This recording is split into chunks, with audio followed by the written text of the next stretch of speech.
S24 Rundown. I am Hadiza Galadima, and here is our news in brief.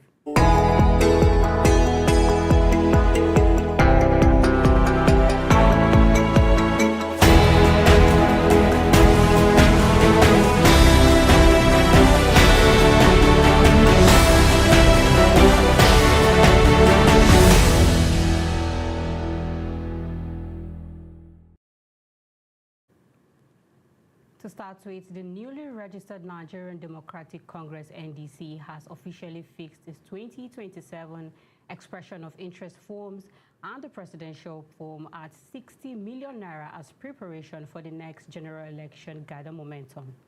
Party official released the full timetable for its primary elections, describing the move as part of efforts to ensure an organized and transparent electoral process. Meanwhile, political observers noted that the early release of the timetable signals the beginning of intense political alignment ahead of the 2027 election. Furthermore, the NDC leadership stated that all aspirants will undergo a screening process to ensure credibility and compliance with party guidelines. However, some critics argued that the high cost of forms could discourage young aspirants and limit participation. Analysts believe the development may trigger wider debates over the growing financial demands associated with contesting political offices in Nigeria. Still in politics, former Edo State Governor and Senator Adams Oshiomhole has cautioned Senate President Godswill Akpabio against rushing the passage of bills without giving lawmakers enough time to study them.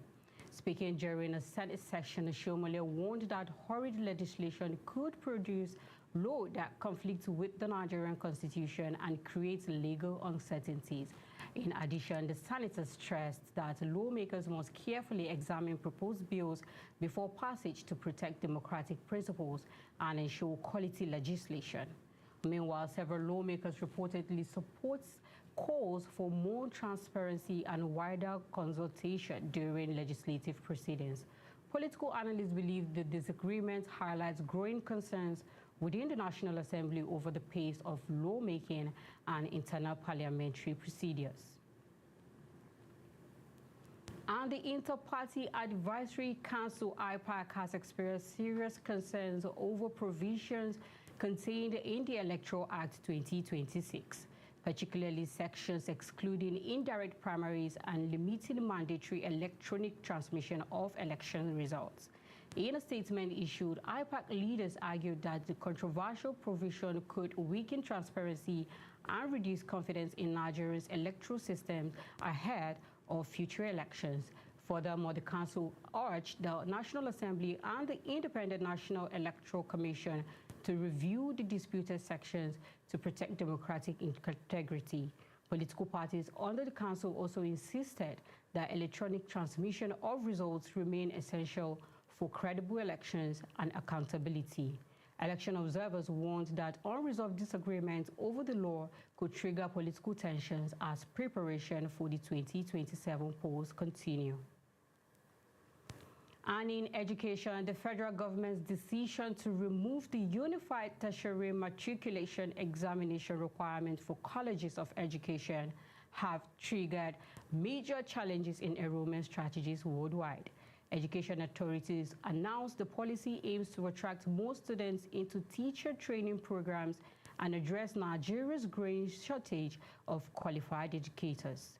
Furthermore, stakeholders in the education sector welcomed the reform, arguing that it could encourage more young Nigerians to pursue careers in teaching. However, some education experts warned that alternative admission measures must still maintain academic standards. Consequently, analysts believe the policy could reshape teachers' education and improve manpower development in the sector over time.